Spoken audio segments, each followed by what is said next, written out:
Hello and welcome to Best Movies Never Made, the podcast where we talk about interesting and infamous movies that never made it to or through production. Most of the time, the movies you're trying to make don't get made. Like 4 of them may happen, 1 of them may happen, none of them may happen, and I'll be attached to 3 more things by end of summer. Turn the script into something resembling like Unforgiven with Conan. Yeah. Sadly, the rights expired and the whole thing just like went away overnight. New episodes will be available every other Monday. We won't see you at the movies.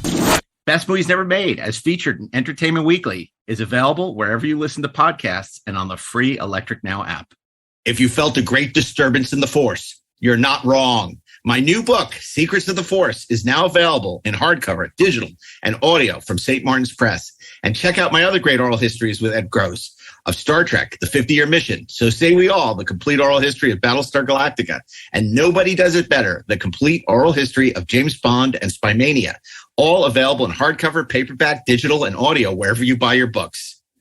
Sundays on Electric Now. Tune in to the official Leverage Redemption After Show, a very distinctive podcast with me, Yael Teagle, and my co-host, Felicia Michelle. Each week, we'll be breaking down another episode of Leverage Redemption. Plus, we've got exclusive interviews with the stars, as well as some games, and we'll even be showing off some amazing fan art. So after you watch Leverage Redemption on IMDb TV, you'll definitely want to join us here to catch all the Easter eggs and behind-the-scenes fun. The official Leverage Redemption After Show, a very distinctive podcast. Sundays on Electric Now.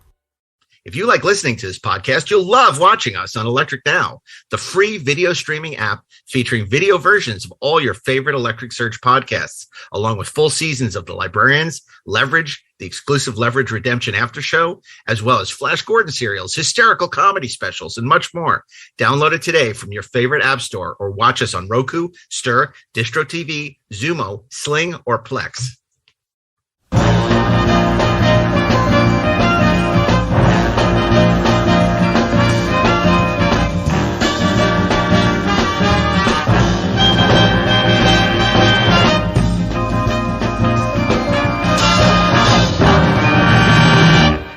Hey, this is Mark A. Altman, and this is a 4:30 movie special report. You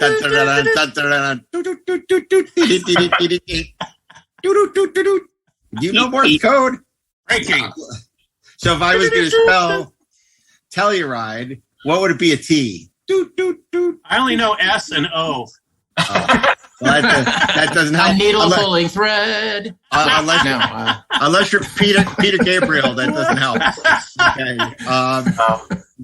So welcome. That's why this castaways on Gilligan's Island couldn't get rescued. They only knew S and O, but they didn't know S. So they could only send snow. That's pretty good. What's the last one? I learned from Darren Doctorman. I never knew that the skipper's name was Jonas Grumby. Jonas Grumby. How did you not know that? And how you about gotta think about your Gilligan's title? Oh my God! What's Gilligan's first name? Willie. Gilligan. Willie Gilligan. Darren knows all this stuff. He knows. I bet he knows the professor's name as well. Yes. I better tune in for the Roy Hinckley. Professor's name is not Yes. Roy Hinckley. Is that anything like in Greatest American Hero? It is related. Yeah. Of course, he didn't become Hanson. I want to tune in for this inglorious Gilligan's. There has to be a better way to do that. yeah, probably so. But I'm sure it would be riveting podcasting on your part. You could do live audio commentary for all the Gilligan's Islands.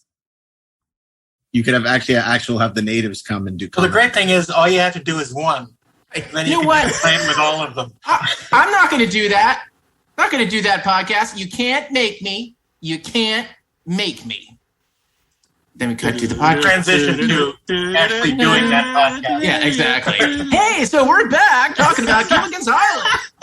We're rapping about Willie Gilligan and his homeboy Jonas Grumby. Can I be?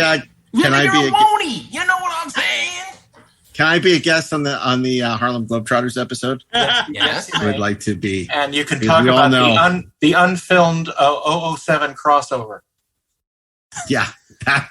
Okay. Well, look, we decided to even though we're on hiatus, we decided to interrupt our hiatus because Steve Melching has just gotten back from the lovely Telluride Film Festival up in Colorado, where he saw a bunch of really amazing films. And we thought it would be fun to run a newspaper. No, we thought it would be fun to come and to hear Steve's insights into some of the films. The Telluride Film Festival is a very, very special film festival. Colorado. Back in the day, it takes a lot of work to get up there, right, Steve? Tell us about why the Telluride Film Festival is so unique among all film festivals. Telluride, for a couple of reasons. As you mentioned, it is in a very pretty remote location up in the Colorado, high in the Colorado mountains. It's in a box canyon, as you can kind of see behind me in my photo. So it's a long drive through a lot of twisty mountain roads to get there, or there's an airstrip there with that you can fly into if you can get a flight. There aren't that many flights anymore, and it's also a festival that it's unlike other festivals because they don't give prizes, and it's not like a film market. It's not like a Sundance or a Cannes or a festival like that. So it's really a festival that celebrates the love of cinema. And it's the love of world cinema with an emphasis on independent film and foreign film, but they also do revivals and silence and all kinds of things. And it's been going now. This one I was just at was the 48th annual festival. So it started in 1973, and I was introduced it by you, Mark. I don't think I'd ever heard of it before I heard you talking about it. How did you find out about it? And when did you go the first time? Wow, that's a really interesting question. I don't know how I heard about it. I think I read probably an article in like the New Yorker or Spy magazine or something. I just heard it was like the creme de la creme of film festivals, and that they didn't announce the schedule until the day before it took place, and it was all a big mystery, and it just sounded so exciting. And everyone knows how much I love nature and air and trees. So it was like my last year living in New York, and I booked tickets to go to Telluride Film Festival. I think it was 1991, 1992, something like that. And that was the first year I went. I went for 16 years. For 16 years, I went to Telluride Film Festival. I met my wife there at Telluride. I mean, I had just a succession of amazing experiences and even more amazing films over the years. And it was so glad to have the opportunity to introduce you to it, because I knew you dig it the most. Yeah, it was something that when you and our friends Aaron Marr and Kay Reindell, who had also been attending for a few years at that point, were talking about it. It just sounded really interesting, as a film lover, to check this out. And I'm from Colorado, so I always, enjoy visiting the state. So just kind of on a whim, I had a pretty good year in 1999 financially, so I could afford to go. That's the other thing. It's not an inexpensive film festival to attend. The town of Telluride began as a mining town. It was a very productive and wealthy mining town over 100 years ago. I think primarily silver and Savannah gas. And Savannah gas. And it was the gas mining business is really starting to pay off. Butch Cassidy robbed the town bank at one point, which is right behind you. If you look behind Steve next to the new Sheridan, there is the first bank of Telluride. The bank right with the building with the tower. Which that's the Nugget Building. And breaking news at the 48th Festival, the Telluride Film Festival actually purchased the Nugget Building. So they now own that entire building and the Nugget Theater. And they're going to be turning it into a combination of permanent office space. So they'll have a permanent year-round presence in the town, and also a filmmaker in residence apartment. So filmmakers can be invited to live in the town. Looking at that photo, it seems to me that you would always be hearing from tinkly pianos, Camptown. Yeah. Constantly over and over. Yeah. Well, over to the left is the new Sheridan Hotel, which is a wonderfully old vintage hotel. But more importantly, the restaurant has some great steaks. It sure does. The new Sheridan Chop House. We had our first meal of the festival before the festival started there. It's always a delight. I remember you and I having several great meals there. And to the right, I see the bookstore. And what was really fun about the bookstore was Steve and I, and we would get there a couple of days before the festival started. So you were always looking for clues as to what movies they were going to show. And basically, if you went to the bookstore, they generally would have filmmaker signings. So if you were really smart, you would kind of like deduce from what books they had in the window, what films they were going to be showing based on like the filmmaker whose books were in the window. And it was like a little detective game. We were like little Hardy Boys trying to figure out the mystery of the missing movies. So they would also program films in the town park that were usually related to the honorees or the other films in the festival. So you could glean some clues that way as well. Yeah. Although my favorite experience of seeing a movie in the town park was when it was, I saw Apocalypse Now in monsoon weather. It was pouring rain and mud. And so it was like actually... Yeah, exactly. The only thing I was missing where the guns, the helicopters landing and the guns shots going by. But it was a pretty 4D. Extraordinary way to watch Apocalypse Now outdoors in the park in the rain. And of course, I had a similar experience seeing The Magnificent Seven there, where you would just see the actual mountains and trees and skies behind the screen.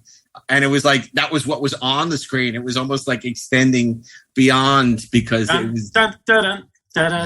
was pretty cool. And then you and I had another great experience in the town park with Kay and Aaron seeing Crouching Tiger, Hidden Dragon, which had premiered at the festival a couple days before. And we loved it so much, we wanted to see it again. So we went to the town park and watched it again. Yeah, I met Kay and Aaron at Telluride. That's how I met them. That's funny. We became friends, and I found out they were writers at the time. I think on Millennium for Fox, and then made the mistake of introducing them to this little group of ours. The friend of ours, as they say in the mafia, and so basically, and they become good friends. You're not supposed to say that word. The Cosa Nostra. This thing of ours. This thing of ours? Yeah. The Cosa Nostra. That's excellent. That sounds like a good podcast title, doesn't it? Sure does. It does, actually. We should do a podcast, guys. Yeah, that's what we need. Another podcast.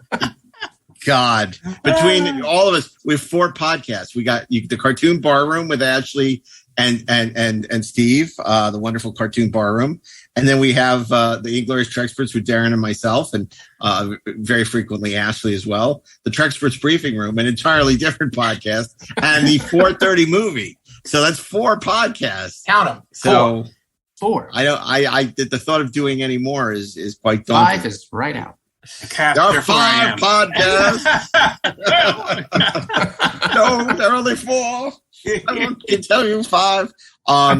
But so Steve, obviously this was an exciting year at Telluride, and Telluride has been a leading tastemaker in terms of the Oscar race as of recent. And it used to be a little gem that nobody knew about, and unfortunately, in the last 10 years or so, it seems like all the Oscar prognosticators are up there, and they've been very good about premiering many of the films that would go on to win Best Picture. So sort of the secret is out. It's the fact it's not this hidden gem anymore. But can you sort of tell us? I mean, it's such an interesting combination of sort of indie studio films, but then also like retrospectives of classic silent films and obscurities. Tell us a little bit about what your experience was like this year.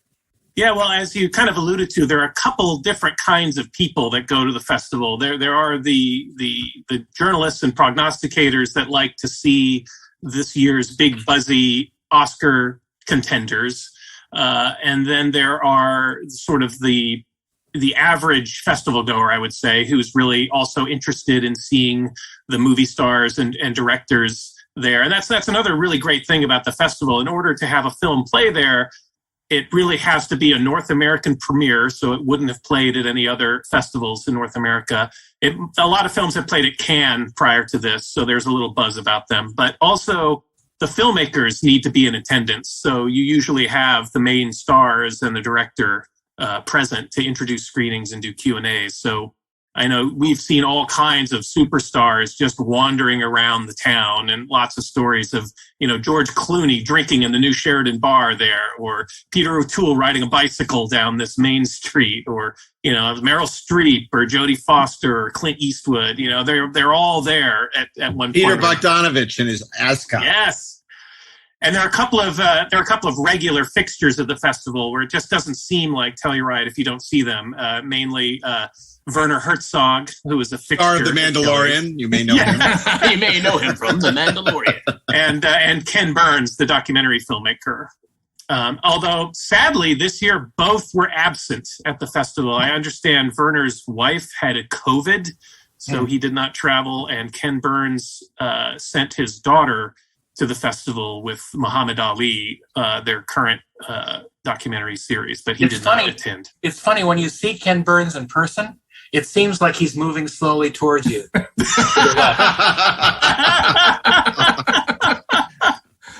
Oh my gosh! So anyway, yeah, this was the 48th annual festival, and Mark alluded to the schedule is not announced until the day of or the day before the festival. I kind of think of it as there was this famous sushi restaurant here in LA called Sushi Nozawa, and those in the know would go to the restaurant and order the Trust Me special from Chef Nozawa. So this is kind of the Trust Me festival. You go there as an act of faith that you're going to see great movies. And so I was talking about the different types of people that go. The third type of person that attends a festival is probably someone like you and me, who are interested in a mix of films. Like, I'm really interested in seeing things that you can only see at Telluride. Like they will usually program a restored silent film, often with live musical accompaniment. And that's kind of a one-off experience. We've seen some really special films there. I remember the four of us seeing the silent version of Nosferatu literally on a dark and stormy night with live musical accompaniment. And that was just really fantastic. We almost died that night.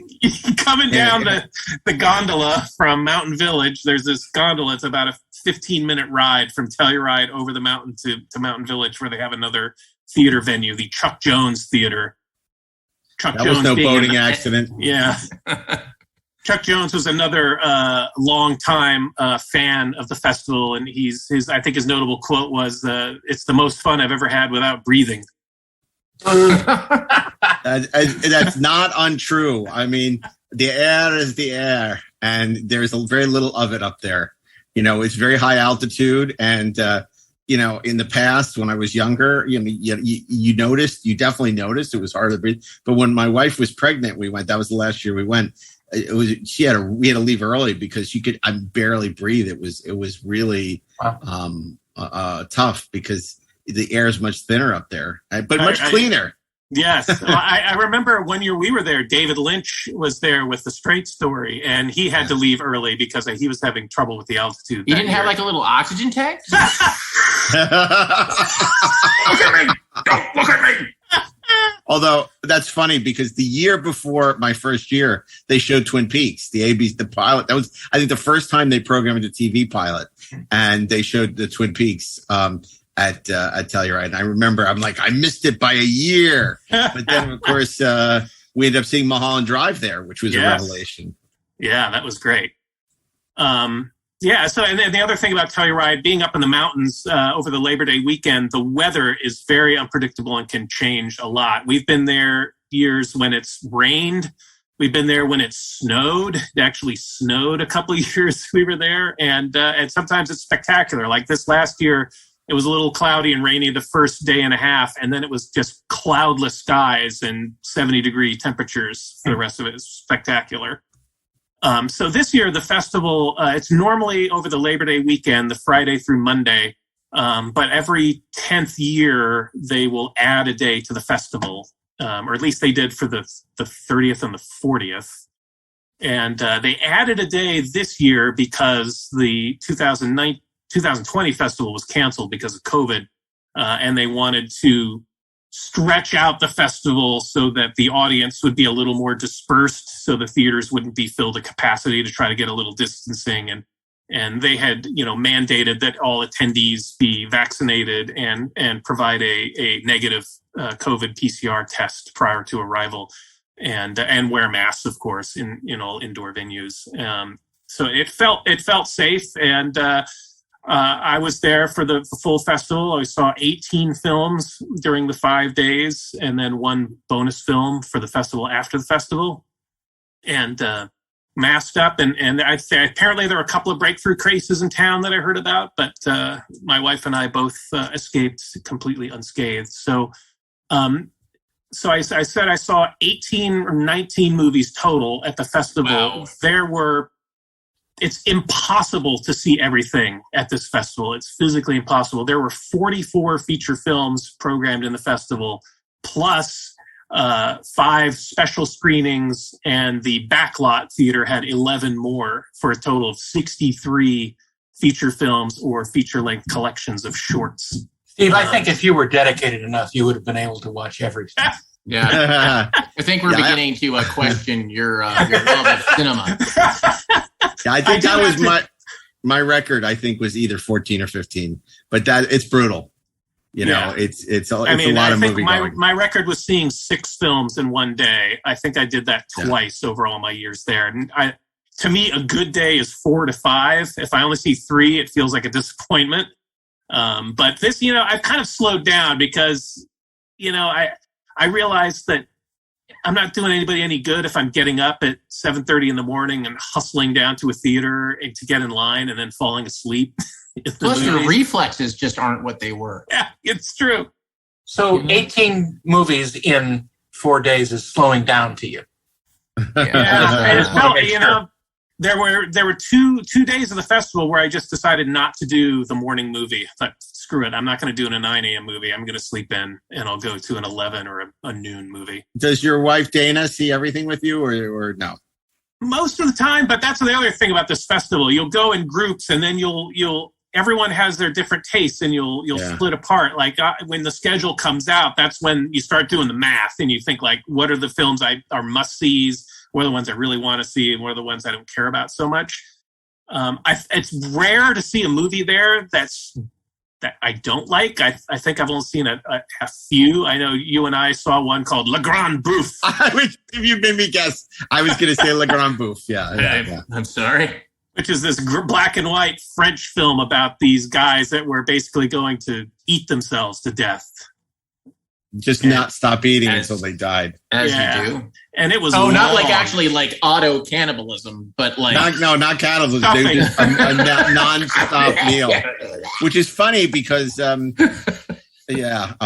I just like that would be mutual cannibalism. Yes. That definitely is the movie I would have pointed to, as well as being one of the low lights, because there's so many highlights, and of course, Steve we would often, not go to the biggest movies because those would be coming out theatrically. So, you'd go and seek out other stuff like Norman Lloyd, a tribute to Norman Lloyd, or the silent films, or, a great retrospective of a movie like History is Made at Night, or first time we saw Seven Men from Now, the great, I think I ever heard of Bud Boetticher, and the Bud Boetticher renowned Westerns. When we went to see Seven Men from Now, and how great that was. And I remember, seeing John Altman there and speak. And that was the year where they did their whole 3D tribute, I think. And of course, remember the year they did the Cinerama tribute, where they actually equipped the camera with the theater to project 3-strip. Full 3-panel Cinerama. That was pretty amazing.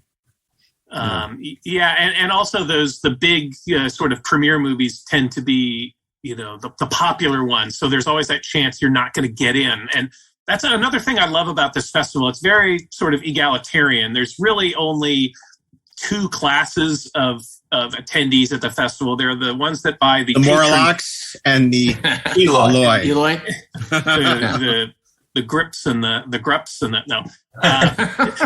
people that the grups. The Richie Riches that can afford the patron pass, which, these are people that have a lot of dough, and that money really does support the festival, so it's good. And they limit the number of those badges they sell. Although I wonder sometimes if they limit them to the number that they can sell. But those people get to go into the theater first. Mm-hmm. And then it's everyone else. And I love it because you line up, and about an hour before showtime, a volunteer will come down the line and hand you something called a cue, a laminated numbered Funny thing is, card. it was John Delancey. Yeah. Or a giant serpent. The winged serpent. So you have your numbered card, so you can't save a place for anyone in line. You have to physically be in line, and they will only admit people to the theater in numerical order. So there's no screwing around.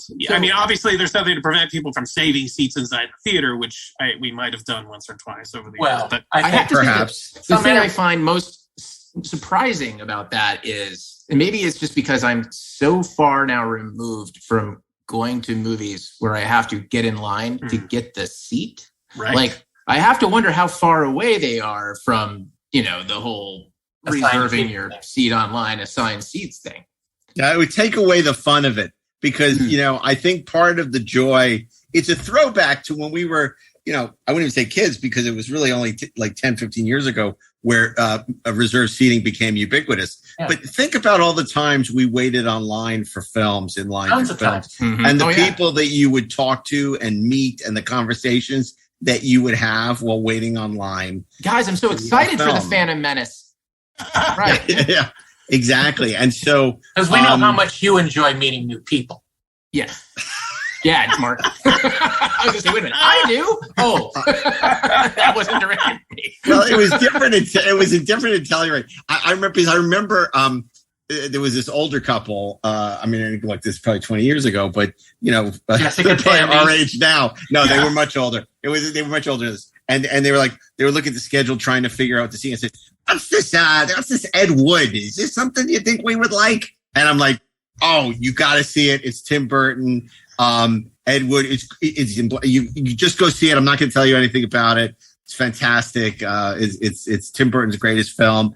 Martin Landau is, sublime in it, whatever. And they're like, okay, we're going to go see it based on your recommendation.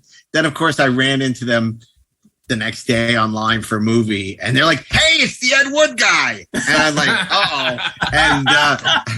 and they're like, we loved it. And I'm like, okay, well, good. So, there's a lot of fun to that. And you do get a sense of what people are enjoying at the festival and maybe what is overrated. And you really get the pulse of what's happening in town, which is great. Also restaurants as well.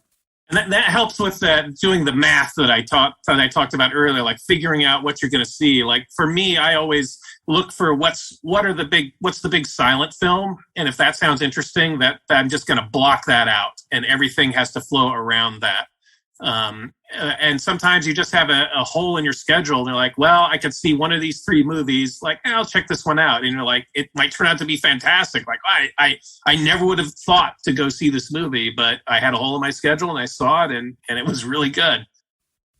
They also do tributes to actors and directors and cinematographers, and those are always fun because generally they show a retrospective of their older films along with something new that they have coming out. Yeah, so this year, it's called the Silver Medallion. They usually award 3 of them every year. And this year, except to Chewbacca. Yeah. This year, the honorees were director Jane Campion, actor Peter Dinklage, and actor Riz Ahmed. Did they play We Are the Campions? Oh, no. But Darren's like, oh, God, stop. Wow. But, yeah, how were those, and what did people have to say? Well, I talked about how many films played versus how many I saw by way of qualifying that there were a lot of the big buzzy movies that I did not see. So I did not see the Jane Campion film, The Power of the Dog, starring Benedict Cumberbatch. I heard it was good. I didn't hear it was life-changing, but I heard it was good. Does he play the power or the dog? Is that the movie about the dyslexic priest? Wow. Good. Good. And then Peter Dinklage was there with a film I really wanted to see, Cyrano, a musical version of Cyrano de Bergerac, directed by Joe Wright. It sounded really interesting, and I really wanted to see it. I heard mixed buzz about it, and it just did not fit into my schedule. I was pretty bummed about that. And then Riz Ahmed was there. Riz Ahmed had to go in via video they allowed him to attend via video because he was in England and couldn't go through he was shooting something or whatever. He had a film called I'm the Pilot. Yeah, called Encounter, directed by a guy named Michael Pierce, that also starred Octavia Spencer and Janaya Gavankar. And I did not care for it. I got to be honest. It was one of the weakest films I have ever seen at Telluride. It was Riz Ahmed played this like paranoid war veteran who takes his kids on a cross-country trip to keep them safe from alien microbes that he believes are infecting humanity. And it's sort of a Invasion of the Body Snatchers paranoid thriller, but to me, it just really it really wasn't anything special. I was really disappointed in that. Too bad. He's a wonderful actor. And, yeah, he's great. Yeah, I really like him. Well deserving of the recognition. Too bad. But that often happens. You honor somebody who's had this incredible career, but yet the film that they're showing is not necessarily serving them the best. Not and I know there was work. Yeah. I mean, I remember when I went to see they did Jennifer Jason Leigh, and it just felt way too early in her career to honor her, and it was at the time. Did they show single white female? I think it was even before single white female. Wow. So it was like, it was like way early. Like sometimes they, it just seems like, too soon. But then, they honored somebody like David Lynch. The Straight Story came out, which was fantastic, except generally there's a really great Q&A, but with Lynch, as you mentioned, he wasn't feeling well. I don't think he even showed up to accept his silver medallion. I don't think he ever gives a great Q&A. He likes to talk about logs. Yeah, if he did, he came very quickly. And how Bob's Big Boy serves you a vanilla shake in a silver goblet.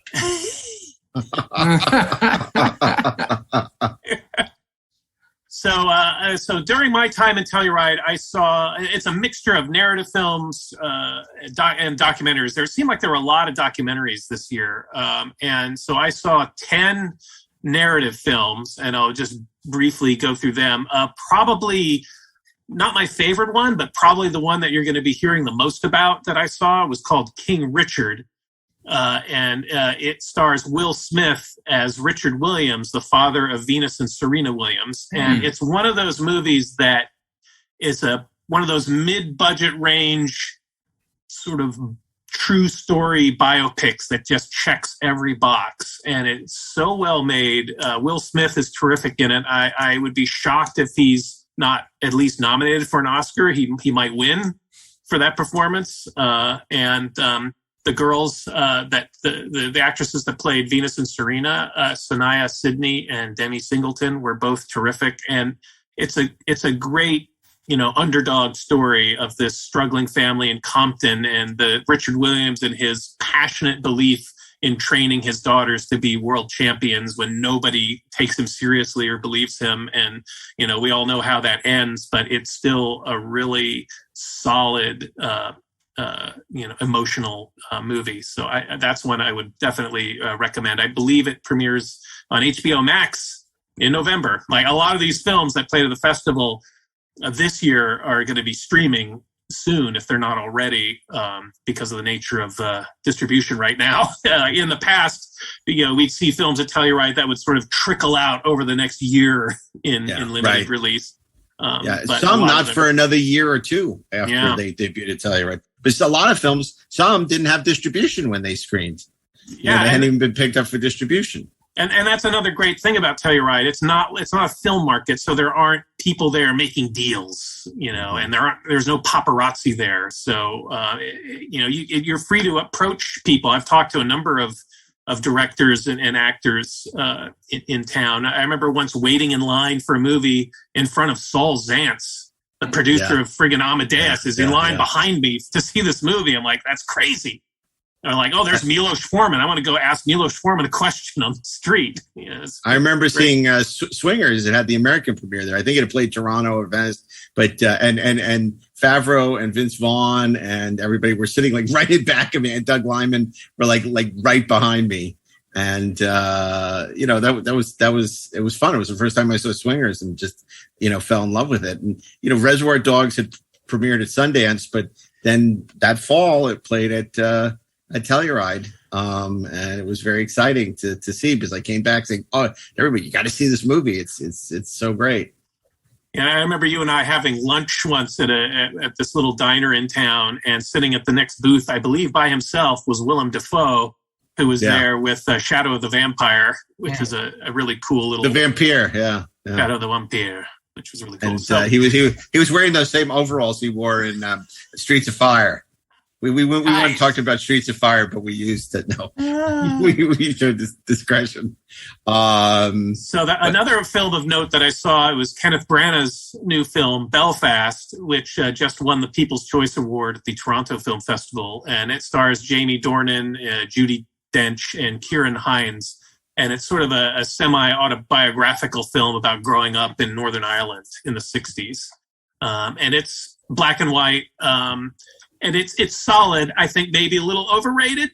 It's good. It's one of those. It's kind of a feel-good movie, even though it takes place during the Troubles and there's that kind of violence happening. But it's a good family story, and it seems to be one that a lot of people respond to. So I think you might be hearing some more from that. Probably the Irish Ted Lasso. Probably my favorite narrative film that I saw there was called Red Rocket. And it was directed by Sean Baker, who did The Florida Project with Willem Dafoe a couple of years ago. And it stars Simon Rex and some lesser-known actors, Brie Elrod and Susanna Sun. And it's this really gritty, funny, cringy, low-budget, grounded film about this washed-up porn actor played by Simon Rex, who returns to his small Texas Gulf Coast town.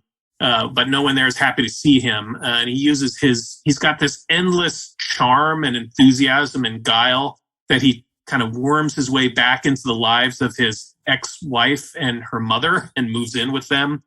And he starts hustling and selling drugs and plotting a return to Los Angeles that he thinks he can accomplish by seducing a high school girl who works at the local donut shop into becoming a porn actress. So it's a really uncomfortable yet really funny movie that it's one of those that I think you either love it or hate it. I loved it. There were a lot of walkouts during the movie because a lot of the older crowd just wasn't down with the subject matter. That's what happened when I saw the Devils there. A lot of walkouts. God. Yeah. I think during Bad Lieutenant, somebody yelled out, "Never Telluride, never Telluride." They had to escort them out. Just a person freaked out about that. But it's rare because most people are pretty open-minded, and if you don't like something, you just leave. You don't feel the need to share your derision with. But sometimes it does happen. Red Rocket is one of those movies that kind of separates the film lovers from those that don't like to stray too far out of their comfort zones. Yeah.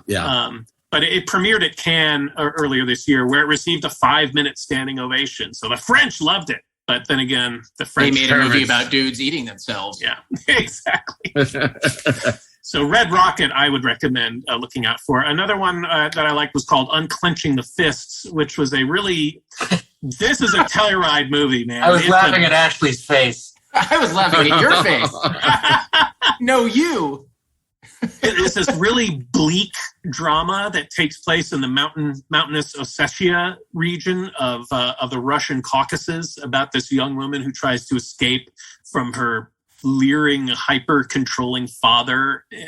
And it's a really tough family drama that's got a hint of incest about it and despair, but it creates such an incredible sense of place, and the cinematography is really spectacular in these mountains there. And I don't know, I thought that was good.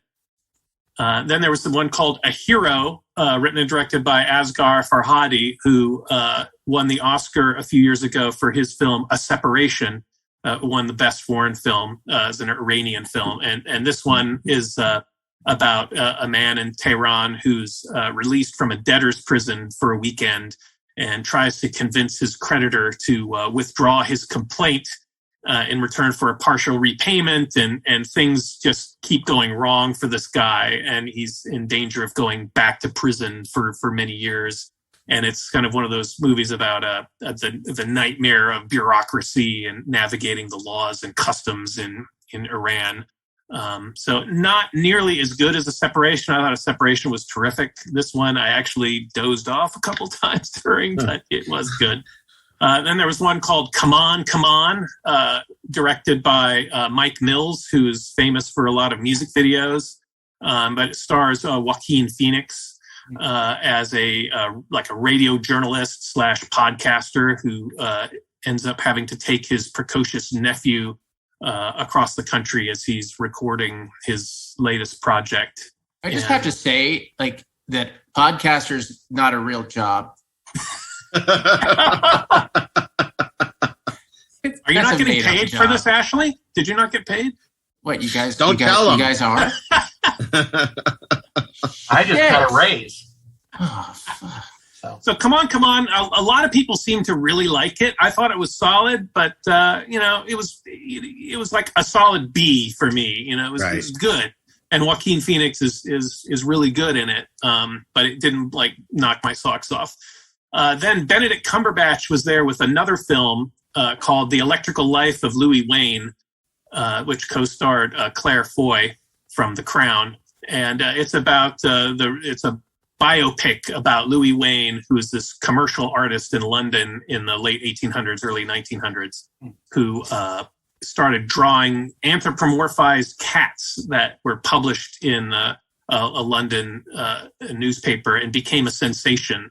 And he became sort of world famous for his cat drawings and became this sort of advocate for cats as pets. As prior to that time, people really didn't keep cats as pets, and he became an important figure in animal rights for cats movements and stuff like that. And it was a lower budgeted, solid drama.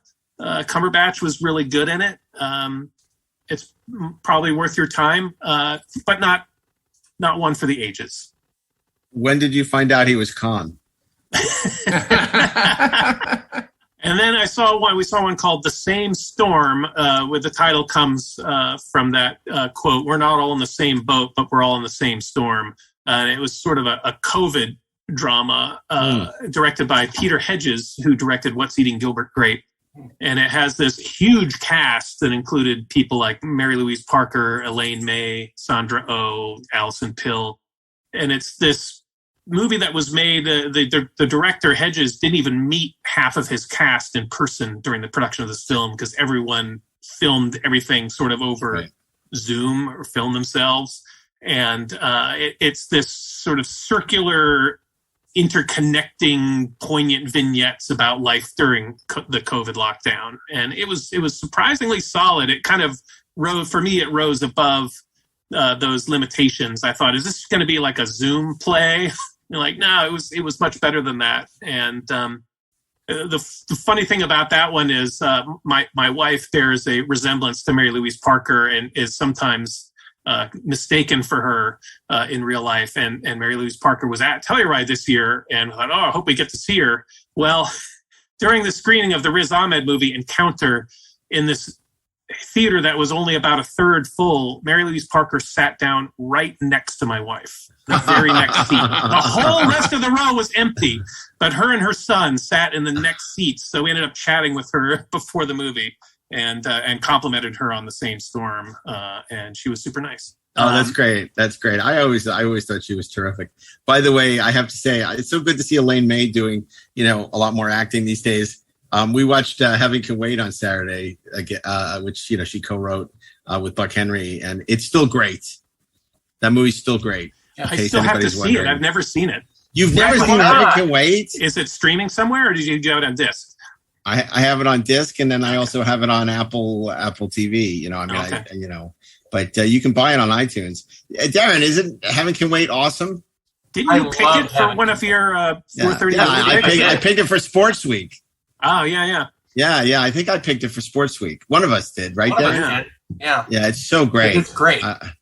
Maybe one of us picked The Natural and one of us picked Heaven Can Wait. Right. Yeah, it totally holds up. It unfortunately is not as well known these days as it should be. It was a huge hit when it came out. Yeah. And it was remade by Chris Rock many years later. So in itself, it was a remake. It was a remake of Here Comes Mr. Jordan. Yeah. Right. And in fact, James Mason was in that, and then he plays a different role in Heaven Can Wait. He's so great in that. Everyone's great in that movie. Jack Warden, amazing. So anyway. So yes, Steve, you should watch. When we do movies we should have watched that we've never seen week again or whatever it's called. You should watch that. Yes. Heaven Can Wait.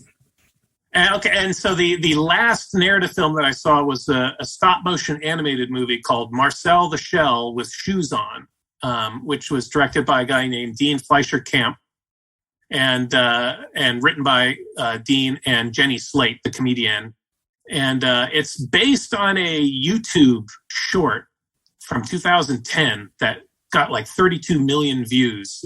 Apparently was hugely popular, I guess, among the millennials or something, because I'd never heard of it.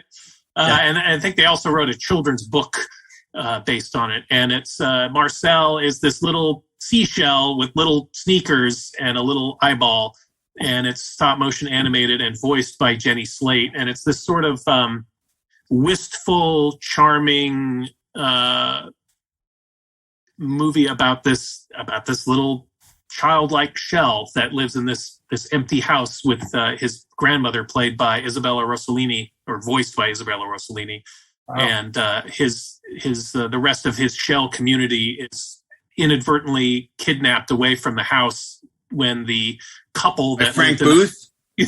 When the couple that lived in the house previously had a breakup, and the man like packed up all his stuff, and in times of crisis all the shells go and hide in the sock drawer, and so they accidentally got packed up with all this guy's stuff. And so it's about this shell alone, and this guy goes to live in the house as an Airbnb and meets the shell and quizzes the shell. So it's this really kind of cute, charming, light movie. Really well done stop motion animation. The integration of the live action stop motion is really good.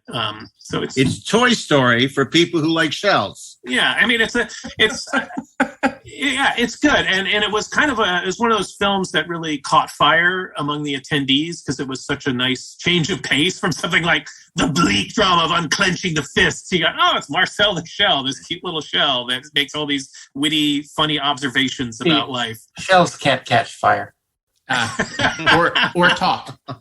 Yeah, they can't talk on fire.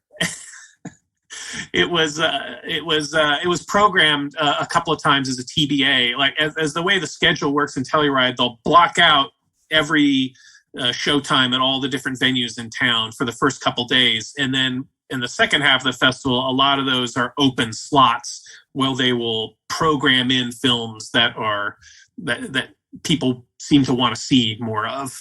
So they were sold out or super popular, and then a couple they take. That weren't announced because either New York is supposed to have the world premiere or they premiered in Venice, and then the TBA slot. We remember we always were hoping for the new Woody Allen movie. I remember Bullets Over Broadway was like a TBA one year. We were so happy about that. It's funny. I remember reading TV Guide when I was a kid, and they would sometimes have an entry that said "to be announced," and I really thought that was a show. It's funny. I was just explaining to my son how we would watch in August the Saturday morning preview.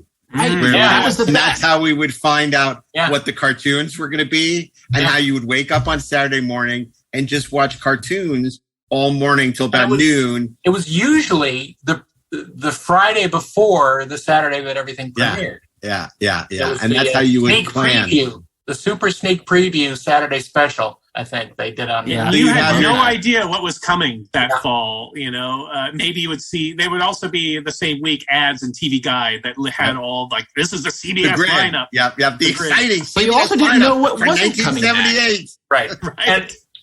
And those shows often featured the Osmonds. Yeah. But I love the way you have to move between channels because no one channel ever nailed it. So you go from Scooby Doo, so then Super Friends and it's like Arc 2 and just jump around and then it would all end with still on CBS. It was like remember they had the kids show, the news show for kids on CBS. Yeah, in the news. In the news, right? And that would sort of wrap Christopher up Glenn. the day. Yep. And that would kind of wrap it up. And then like bowling or golf would come on. Right. And you knew it was over. And that we're fishing. Well, because the Schoolhouse Rocks were done. They know you weren't getting any more Schoolhouse By 11 or 11:30, the fun was over. Yeah. Way over. Yeah. That's when I would have to go mow the lawn. Yeah. In the middle of the day when it was friggin' hot in Virginia. It's super hot in Virginia in the summer. Oh my God, I got to mow the friggin' lawn. Yeah. That's when I would kill time until Space 1999 came on that afternoon. That's right. So on the documentary side of films at Telluride, I saw 7, and they were all pretty solid. The first one I saw was called Nuclear Family, and that has just started airing on HBO and HBO Max this last week, I believe. It's a 3-part documentary directed by a woman named Rai Russo-Young, and it's a fascinating movie. It's one of those that it's deeply personal. It's made from footage that she or her family has filmed over decades. And it basically starts in the late 70s or early 80s when her parents are a lesbian couple named Sandra Russo and Robin Young are among the vanguard of using sperm donors to start biological families of their own. And it was very uncharted waters at the time, and they got involved in the gay community, so they would get the sperm from gay men and use a turkey baster to impregnate themselves so they could bear their own children without a conventional father figure that everyone agreed would not be in the picture as moving forward. But of course, life being what it is, that didn't happen, and the sort of complications that ensued over the decades kind of make up the bulk of this movie. And it's this transactional relationship becomes a very complicated one. And this particular couple was the subject of a landmark custody and visitation case when one of the fathers wanted visitation rights, and it was very contentious. So it's a pretty solid movie. I think maybe it's a little too long. I think maybe 3 parts, maybe pushing it, but it's really good, and it's really fascinating to see all this footage of these kids growing up. And she interviewed her parents multiple times over the years, and other people involved in the family and lawyers and things. It's really fascinating. There's another really good one, a documentary called Julia about Julia Child, directed by Betsy West and Julie Cohen, who did the documentary RBG recently. And it's a fascinating. I didn't know that much about Julia Child. She's another one that the French Chef is on. Cartoons are over now. It's today we're going to make a coq au vin, but she led What is the coq au vin? What is that? Julia Child led a fascinating life. She was born into a wealthy family in Pasadena, but was abnormally tall. She's like 6'2" or 6'3", and she really just didn't want the life that her sort of conservative parents wanted for her. She didn't want to marry the people that they were trying to set her up with. And World War II came along, and she volunteered and ended up serving in the OSS overseas in World War II, where she met her future husband, Paul Child, who was also in the OSS. And he took a job in Paris after the war, and she had a lot of time on her hands in Paris, so she enrolled in the Cordon Bleu school, which at the time was a very male-dominated place, and she had to struggle to get by in the cordon bleu, and she documents her collaboration with her fellow female chefs in writing her first cookbook, and then sort of charting her rise to celebrity status by starting out doing a one-off public access show, and that sort of turned into the whole French chef. And it's a really fun, fascinating documentary about Julia Child. Another one I saw was called Becoming Cousteau, directed by Liz Garbus, who recently did All Be Gone in the Dark, the HBO miniseries. But this is a biography of Jacques Cousteau. Oh, as if you couldn't guess.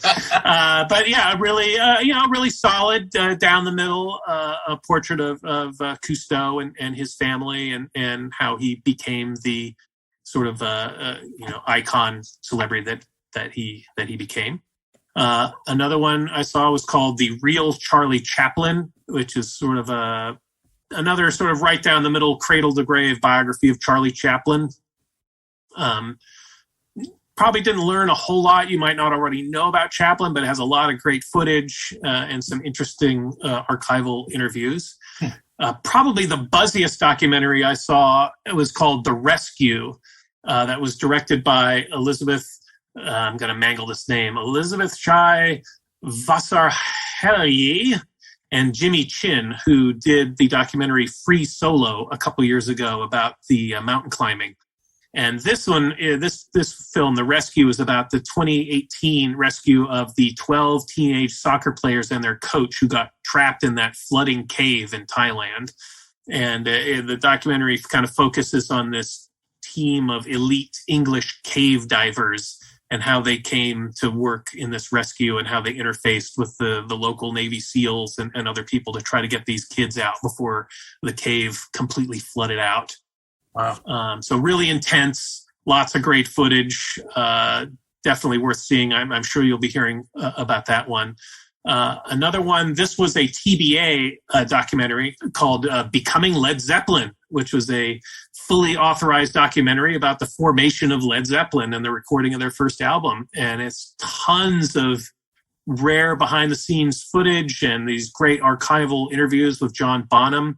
And just since it documents their early years, pre-Led Zeppelin, lots of great revelations about the band members and what they did before Led Zeppelin. I had no friggin' idea that Jimmy Page, as a teenager, was a session musician on tons of stuff, including Downtown and Goldfinger.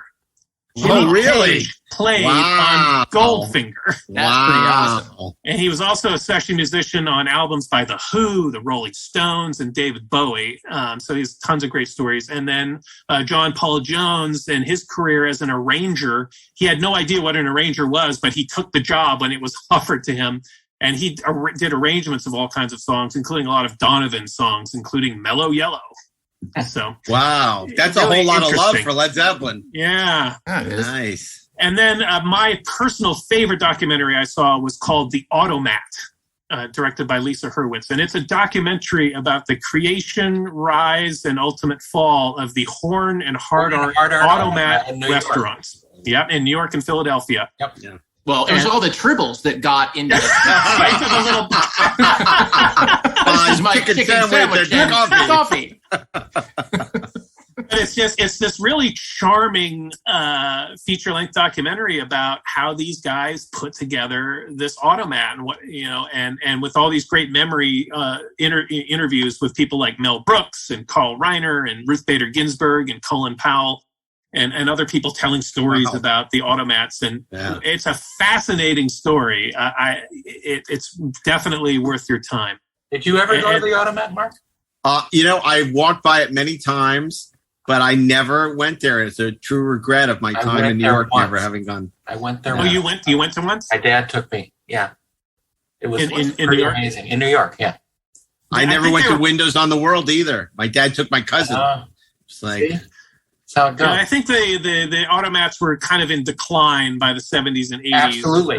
Their heyday was in the 30s and 40s, where they fed more people than any other restaurant in the world. I mean, they were a massive operation. It's a truly impressive feat of efficiency. Yes. Logistics. Like they had a centralized kitchen. Yep. Most efficient state things Earth ever knew. The Automat. So I would look out for that one. And then I saw a couple of revival films. One was Francis Coppola was in Telluride this year with a restored version of The Rain People and his new director's cut of The Outsiders. So I went and saw The Rain People, which I'd never seen, and it was friggin' great. Yeah. It was terrific. It stars Shirley Knight, James Caan, and Robert Duvall. It was his third feature after Dementia 13 and Did you see George Lucas in the background taking behind-the-scenes footage? Well, Francis did a Q&A afterward, and I got to ask him a question, which was fun. But it's fascinating, like the making of this film, where they just went out on the road and essentially filmed it in sequence. And famously, George Lucas was a part of the crew on this film after meeting Francis on Finian's Rainbow when he was a student observer.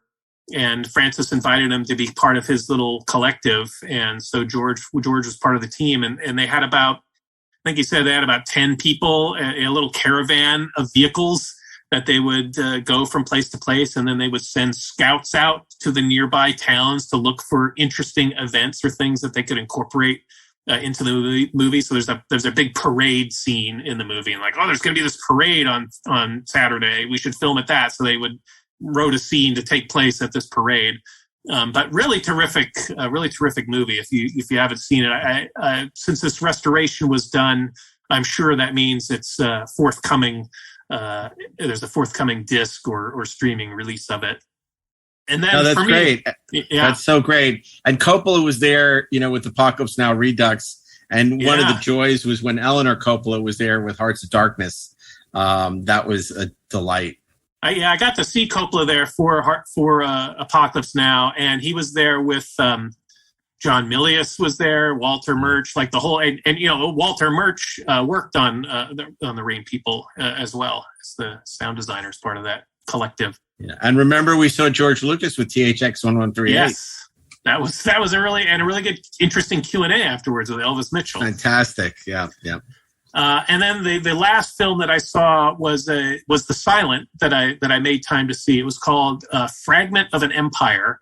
It's a Soviet silent film from 1929, directed by Friedrich Ermler, and it's about an officer who fights in World War I and loses his memory due to shell shock, and is working on this farm when he gets caught up in the Russian Revolution. And as part of that, he sees a woman on a train passing through the local train station that he thinks is his wife.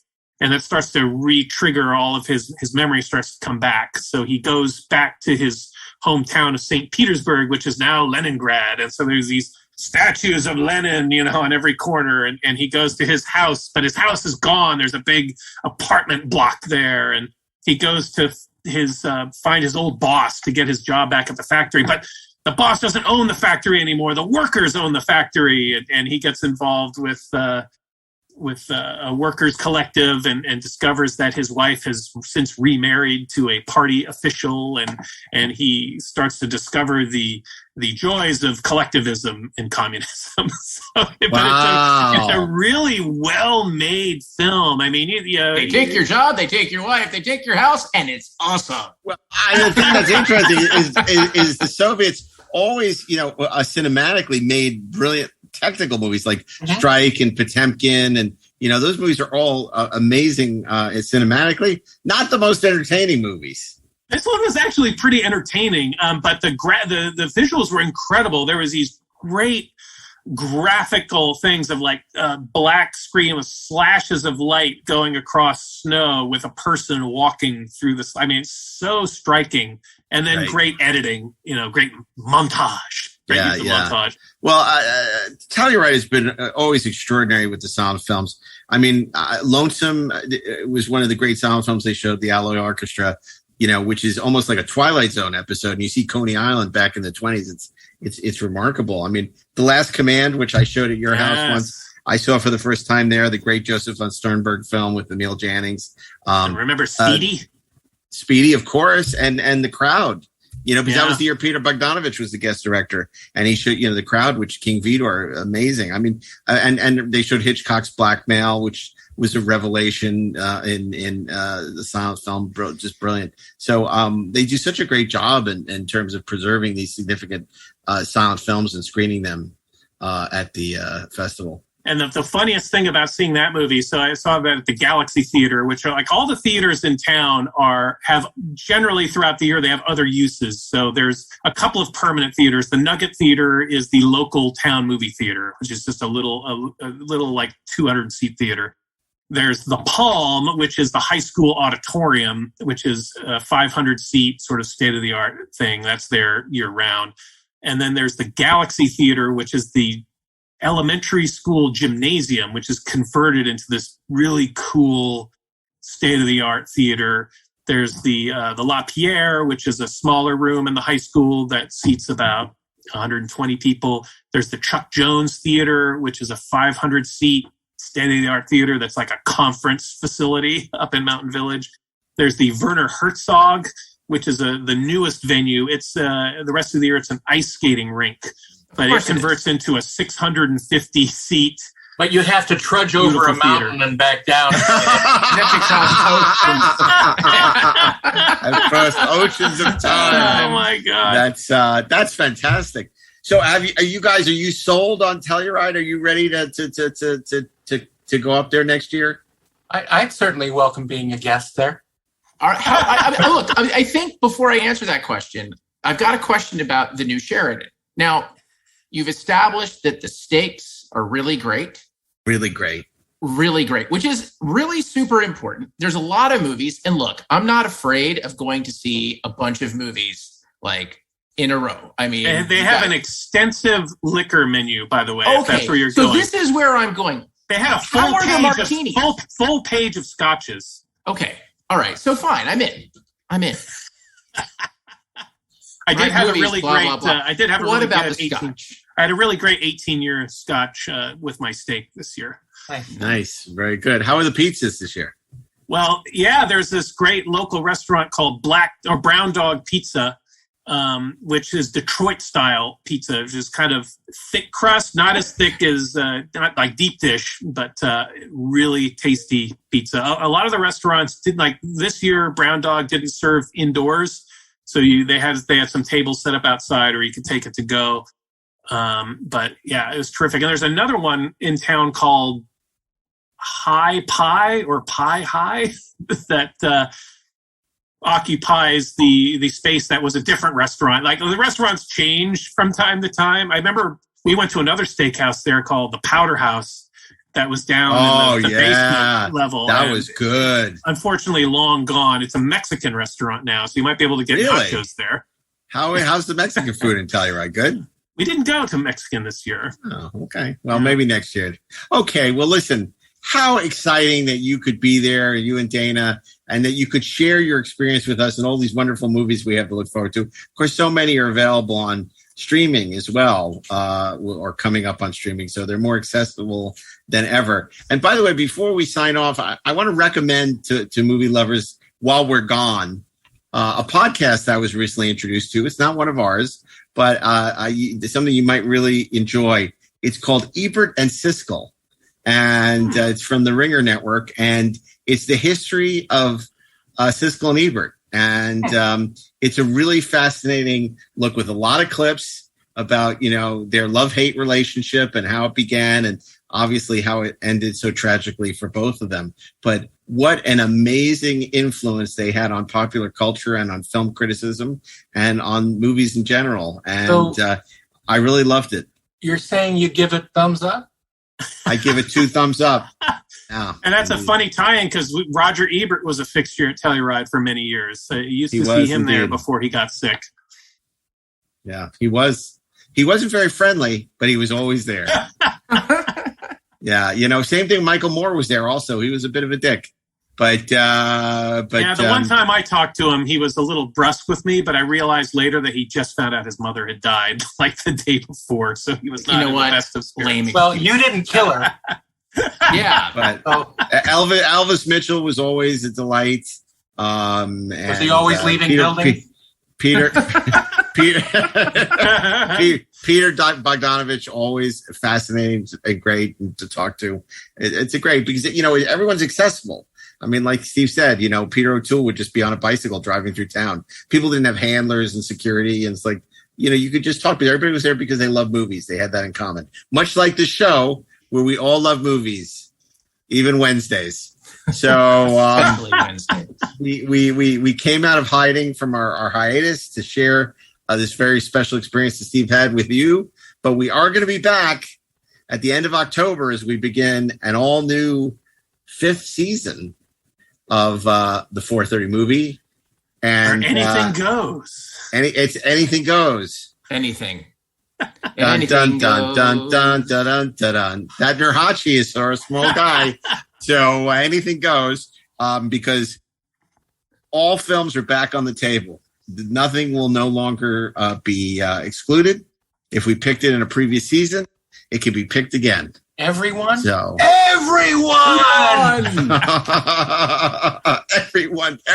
every film. Even if Steve picked it tonight on the Telluride special report, it is eligible to be picked for an all-new theme week when we return at the end of October.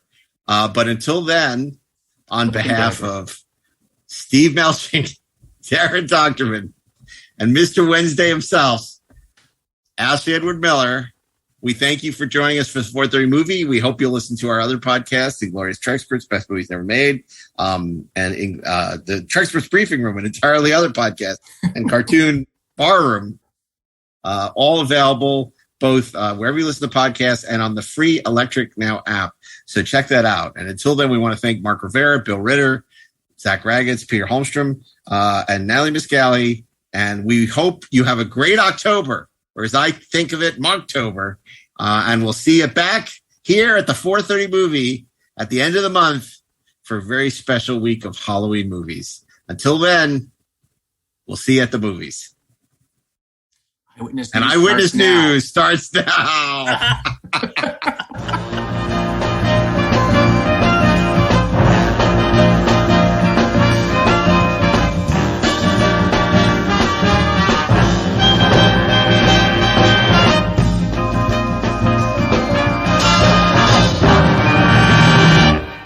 This show is produced by Dean Devlin and Mark A. Altman and is an Electric Surge Network production.